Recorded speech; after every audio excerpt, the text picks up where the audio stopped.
Hey there, good evening. Nice to see you. It's time for the Bronx Buzz. This is BronxNet's program where we talk to reporters, writers, editors, journalists, all kinds of different people who put stuff out so you can find out what's going on behind the scenes when they put stuff out. In our second segment, ironically, we have something that's going to tie into what we're talking about in the first segment. It's an arts thing that you'll enjoy. But right now, we're thrilled. We are into Crane's New York business today. It is politics reporter Nick Garber. Nick, nice to see you. Hi, Gary. Thanks for having me. You wrote about a Bronx thing that came up in a couple of meetings that I attended, and it was the headline is City Forges Ahead on Resurfacing Buried Stream despite the MTA holdup. So basically, this is about the daylighting of Tibbetts Brook that should flow, but there's what you documented is a holdup. Explain where we're at and what's going on. Right. So issue has been covered, by several outlets dating back for a few years. Basically, the city has this long-term project that it wants to do to resurface or daylight this sort of stream called Tibbetts Brook, which was buried underground about a century ago in the early 20th century, but formerly ran at least a segment of it from Van Cortlandt Park, the lake there, all the way into the Harlem River. And so the Adams administration is trying to advance this plan, but the sort of big holdup right now is the MTA, which is, of course, a state agency, has a train yard that has Metro North trains inside it, right sort of near the Harlem River around 225th Street. And the MTA is not granting access to that yard, which the city needs in order to build this. In order to do this. So Yeah. there's a couple of elements here. Number one, everybody's talking about it. This is a tremendous environmental project, one of the most aggressive that the city maybe has ever undertaken, and it's been widely celebrated. But kind of quietly, it's like, well, wait a minute, it's not quite completed yet. So what has to happen here? I mean, what you documented, which I thought was fascinating, is that the DEP of the New York City has to talk to the MTA, and they got to kind of come to agreement here, some kind of agreement. Yeah, I mean, the more you cover city and state government, the more you realize many of these kind of interagency, city versus state clashes there are. Sometimes it's even, city versus city, state versus state. There's just competing interests between all these different agencies, each of whom believes they're probably doing the right thing, and of course, just at heart.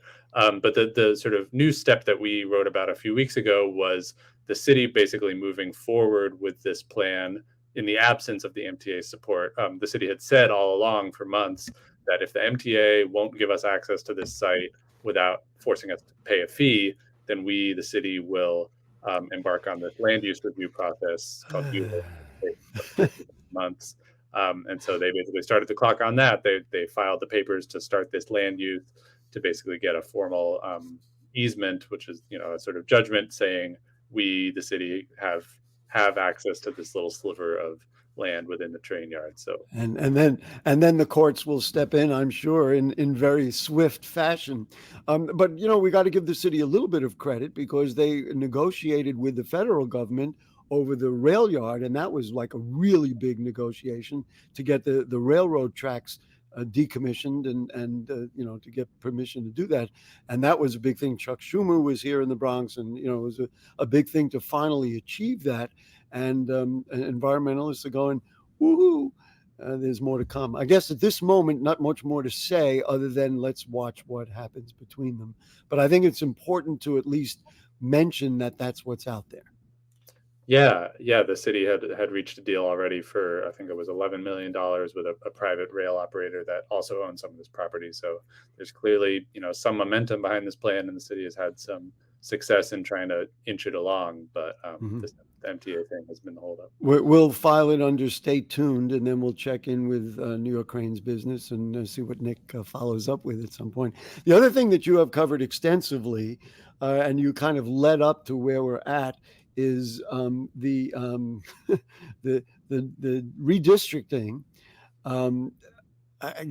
We've done some few shows on it in my other program, Bronx Talk. So now we're at a point where the Democrats didn't like the way the technology puts up a thumb there. They didn't like the way that the maps were drawn, and so they themselves, who now control the state, seem to have redrawn maps in their own image, so to speak. Yeah, so I mean, this sort of 2+ year process finally came to an end a few days ago in a somewhat anticlimactic way. You're right that the Democrats in the state legislature just a couple of days earlier had rejected these maps that the state's independent redistricting commission had proposed. But in the end, the Democrats enacted a map, and we're talking about congressional districts here. So this is the state legislature gets to draw the maps that congressional candidates for the U.S. House have to run in. He said with a little sneer on Oh his no, lips there. Yes, I think it's it's an just, interesting concept. Let's put it that way. yeah. Well, it is a little odd, and I mean, this is why gerrymandering is a national issue because so many states, the Yeah. process has become politicized. But so the state Democrats in the end enacted a map that made pretty minor changes, all things considered, to what the independent commission had put out.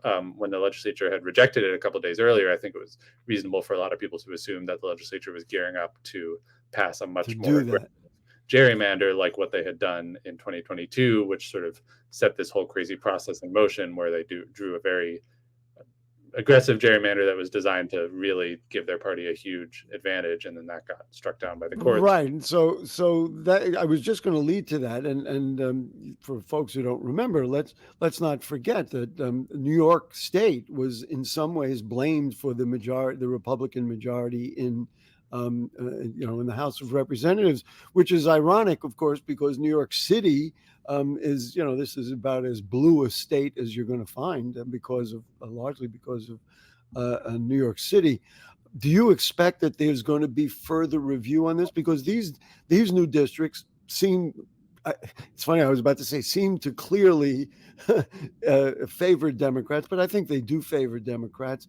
Do you think that there's going to be further challenges, or is this what we're going to actually get at this point?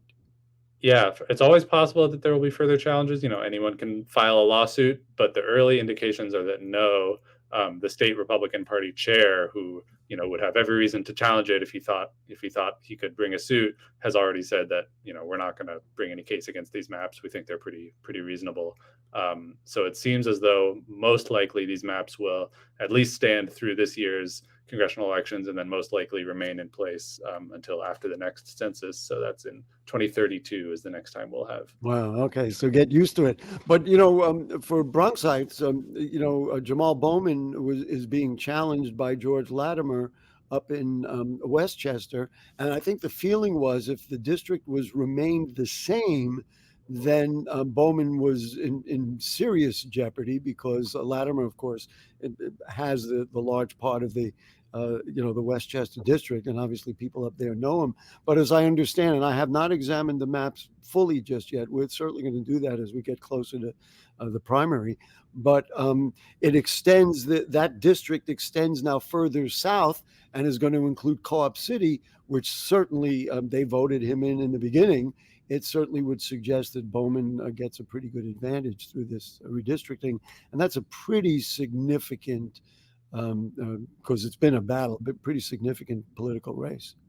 Yeah, really the only significant change to any New York City district as a result of these new maps were what you said was adding Co-op City to Jamal Bowman's district, which most likely will give him a big advantage. A bigger boost. Now, he's become rather controversial for a number of reasons. We don't have to review them here. I want to do one more topic with you, if you would, Nick. I love the headline. I mentioned it to you just before the show. The Adams administration shows energy, but limited progress on MWBE goals. And these are, of course, a minority women-owned business goals. Talk a little bit about what the Adams administration wants to do and where they're at and what they're trying to do. Yeah, so we just did a big feature story about, as you said, minority and women-owned businesses in the city. Pretty much every mayor for the last, well, I guess it hasn't been too many mayors, but I was going to say 100 years. No, okay, that's fair. I mean, David Dinkins started the MWBE program. Rudy Giuliani dismantled it essentially, and then it was revived at the urging of advocates under Bloomberg, and then Bill de Blasio really sort of called himself a champion of MWBEs, but his record was somewhat mixed when it came to the big goal, which is actually increasing the amount of money that the city is spending when it comes to these contracts. Of course, the city signs contracts with many thousands of vendors every year, and so the idea is that by signing more contracts with minority businesses, the city can sort of use that as a tool for fostering wealth in otherwise underprivileged. So your point is that the Adams administration wants to do it, but right now they're still not very successful. Is this a matter of them not putting in enough money for it? I mean, where is that actually at? Yeah, I mean, it's complicated. So the Adams administration has set this very ambitious goal of increasing its total spending on MWBEs to a cumulative $60 billion by 2030, fiscal year 2030. It's too soon to say whether they'll succeed or fail, but the early numbers, the latest numbers from this past fiscal year show that there was basically no significant change in the total amount of money that agencies that the mayor controls was spending on MWBEs. The mayor's office has their own figures that they say show a little more improvement, but basically it's stagnating a bit. We should say we're recording this on Tuesday, March 5th, and the Minority Business Enterprise Guarantee Facility received $25 million from Goldman Sachs.